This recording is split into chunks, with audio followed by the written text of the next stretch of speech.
अस्सलाम वालेकुम व्यूअर्स, खुशखबरी सीरीज़ की इस नई एपिसोड में हम पाकिस्तान में बनने वाली नई मोटरवेज़ को डिस्कस करेंगे। पाकिस्तान में एक बहुत अहम मोटरवे बन रही है जिसे M14 कहा जाता है।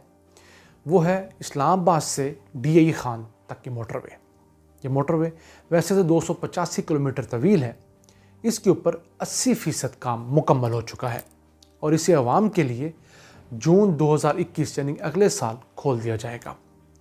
इस मोटरवे को 5 हिस्सों में तकसीम किया गया था ताकि इसके ऊपर काम की रफ्तार को बढ़ाया जा सके। तो किसी हिस्से के ऊपर 93% काम मुकम्मल हुआ है, किसी पे 92%, किसी पे 99% भी है और एक हिस्से पर सिर्फ 56% काम मुकम्मल हुआ है। तो इस तनासब से कुल मिलाकर इस मोटरवे के ऊपर 80% काम मुकम्मल हो चुका है। ये मोटरवे है तो 4 लेन्स पर मुश्तमिल, यानी 2 जाने के लिए और 2 आने के लिए, लेकिन इसके साथ 100 मीटर का मुसलसल एक पट्टी ख़रीद ली गई है जो कि इसका हिस्सा है, जिसको राइट ऑफ वे भी कहा जाता है। मुस्तकबिल में जब भी ज़रूरत पेश आई तो इस मोटरवे को बआसानी 6 लेन्स पर कन्वर्ट किया जा सकता है। इस मोटरवे की जो तमाम डिटेल्स हैं वो हम अपनी खुशखबरी सीरीज़ की 50वीं एपिसोड में डिस्कस कर चुके हैं। जो साहिबान उसको सुनना चाहें, देखना चाहें, वो हमारी वो एपिसोड देख सकते हैं। स्क्रीन पर उसका थंबनेल भी आ रहा है और डिस्क्रिप्शन में हमने उसका जो लिंक है वो भी पेश कर दिया है। अब हम आते हैं एक दूसरी मोटरवे की तरफ जिसको लोग बड़ा कंफ्यूज करते हैं। याद रहे, DAE खान के लिए 2 मोटरवेज बन रही हैं।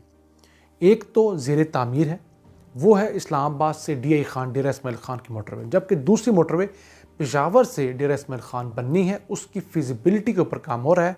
उसमें हम डेवलपमेंट ये आई है कि उसका PC1 मुकम्मल होकर उसको मंजूर कर लिया गया है। ये मोटरवे पहली की निस्बत थोड़ी तवील है। ये 340 किलोमीटर पर मुहित है और इसके ऊपर 250 अरब रुपए लागत आएगी। ये मोटरवे जो है इसके PC1 को चूँकि मंजूर कर लिया गया है, उसके बाद अब ये उम्मीद बन चली है कि बहुत जल्द इसके ऊपर काम का आगाज़ भी हो जाएगा। अगले साल के अंदर इसके टेंडर्स भी मंगवा लिए जाएंगे। इस मोटरवे की अहमियत ये है कि ये खैबर पख्तूनख्वा को, इसके जो जनूबी अजला हैं जो कि खैबर पख्तूनख्वा में ख़ास पसमानदा तस्वर किए जाते हैं, ये उनको मिलाएगी। यानी ये मोटरवे शावर से दरा आदम खेल, कोहाट, हंगू, करक, लकी मरवत, बन्नू, उसके साथ टांग और फिर डेरा इस्माइल खान तक पहुँचेगी।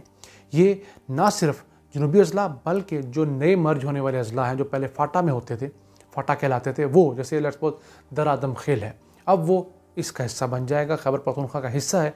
अब वो मोटरवे के ज़रिए लिंक होगा और मोटरवे के लिंक के ज़रिए वहाँ कनेक्टिविटी आसान होगी, वहाँ पर इंडस्ट्री लगना आसान होगी, एग्रीकल्चर के लिए मशीनरी पहुँचना आसान होगी। ये बहुत अहम डेवलपमेंट है जो कि CPEC के ही तनाजुर में होने जा रही है।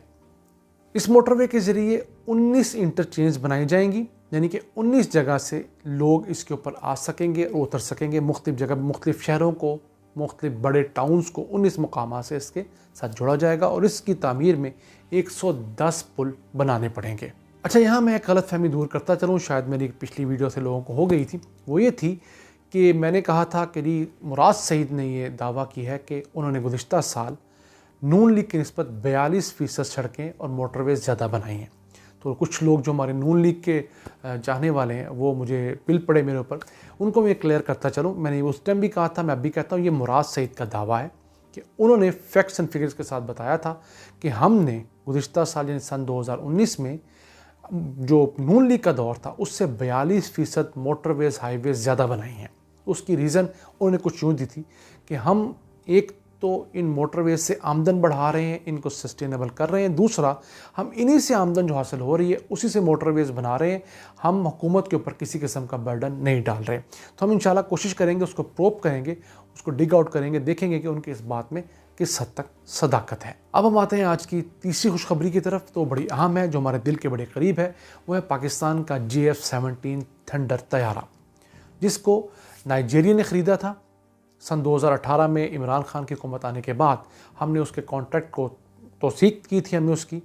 तो उसके बाद पाकिस्तान ने नाइजीरिया के लिए 3 JF-17 थंडर तैयारे बना लिए हैं और उनके पायलट्स यहाँ आकर, अमला यहाँ आकर उनकी ट्रेनिंग कर रहा है। उन पायलट्स को पाकिस्तानी पायलट्स ट्रेन कर रहे हैं। इसी के साथ साथ उन जहाज़ों के ऊपर नाइजीरिया की एयरफोर्स के झंडे बना दिए गए हैं।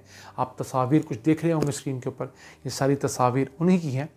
तो नाइजीरिया पहला मुल्क है जिसने पाकिस्तान से JF-17 थंडर तैयारे ख़रीदे हैं। तो इसके बाद इनका प्लान ये है कि ये अगले माह यानी कि नवंबर के अंदर इन तीनों तैयारों को लेकर नाइजीरिया चले जाएंगे और वहाँ कुछ अमला पाकिस्तान से भी जाएगा, जो वहाँ जाकर 1 साल स्टे करेगा और वहाँ की पूरी एयरफोर्स को ट्रेन करेगा इन जहाज़ों के मुताबिक। और वैसे भी फिर इनको वहाँ पे जो दहशतगर्द तंजीम है बोको हराम, उसके ख़िलाफ़ इस्तेमाल किया जाएगा। याद रहे कि GF-17 थंडर इस वक्त पाकिस्तान की एयरफोर्स में और म्यांमार की एयरफोर्स में इस्तेमाल हो रहे हैं। म्यांमार ने तकरीबन कुछ 16 से 17 जहाज़ों का ऑर्डर दिया था, लेकिन वो डायरेक्ट ऑर्डर पहले चाइना को दिया गया था। जो नाइजीरिया का ऑर्डर है ये पाकिस्तान को डायरेक्टली मिला है और पाकिस्तान ने चाइना की मदद से एक और अहम डेवलपमेंट यानी कि एक और अहम अचीवमेंट की है, वो ये कि अब पाकिस्तान और चाइना मिलकर एक GF-17 थंडर 15 दिन के कलील अरसे में बनाने की पोजीशन में आ गए हैं। यानी कि हम इतने तेज़ हो गए, यानी कि हर माह हम 2 GF-17 थंडर बना सकते हैं साल के 24। इससे पहले जो एवरेज थी हमारी वो तकरीबन 25 दिनों की थी। पाकिस्तान 25 दिनों के अंदर चाइना की मदद से ये बनाता था। इसी के साथ साथ पाकिस्तानी इंजीनियर्स ने और चाइनीज़ ने मिलकर अब एक अहम जो कंपोनेंट रह गया था GF-17 थंडर का, वो था इसका इंजन। उस इंजन की डेवलपमेंट के लिए दोनों ममालिक ने सर तोड़ कोशिशें शुरू कर दी हैं। अब इनकी ख्वाहिश ये है कि ये वाहिद आला जो हम रशिया से ख़रीद रहे हैं, इंजन जो है उस टेक्नोलॉजी के ऊपर बेस्ड है, हम इसको ट्रांसफॉर्म करें, इसको लर्न करें और मेटलर्जी के अंदर इतनी तरक्की कर जाएं कि हम अपने इंजन्स जो हैं वो ख़ुद डेवलप कर सकें। अब सवाल ये है कि हमने नाइजीरिया को ये तैयारा बेचा कितने में है, तो बड़ा इंटरेस्टिंग सवाल है।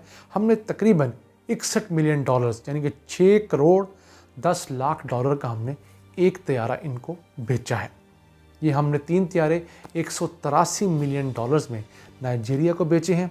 पाकिस्तानी ये तैयारा जो है ये ब्लॉक 2 का है, यानी कि याद रहे कि ब्लॉक 1 कम कैपेसिटी का होता है। फिर जैसे जैसे गाड़ियों में समझते हैं आप या कंप्यूटर्स के अंदर मॉडल्स नहीं आते हैं, ऊपर आप अपग्रेड करते हैं, इसी तरह GF-17 का ये ब्लॉक 2 है जो कि नाइजीरिया ने ख़रीदा है, जबकि पाकिस्तान अब ब्लॉक 3 पर जा चुका है। जो ब्लॉक 3 है उसको F-16 का हम पल्ला करार दिया जाता है, क्योंकि वो ना सिर्फ एयर टू एयर बल्कि एयर टू ग्राउंड भी वो कर सकता है और उसके साथ साथ 30 से ज़ायद मुख्तलिफ टारगेट्स को एंगेज करने की वो कैपेसिटी रखता है। नाज़रीन, ये थी आज की खुशखबरियाँ। मेरी अल्लाह से दुआ है वो इसी तरह पाकिस्तान पर अपनी रहमतें और बरकतें नाज़िल फरमाता रहे। अपने मेज़बान अब्दुर्रहमान को इजाज़त दीजिए। अल्लाह ने के बाद।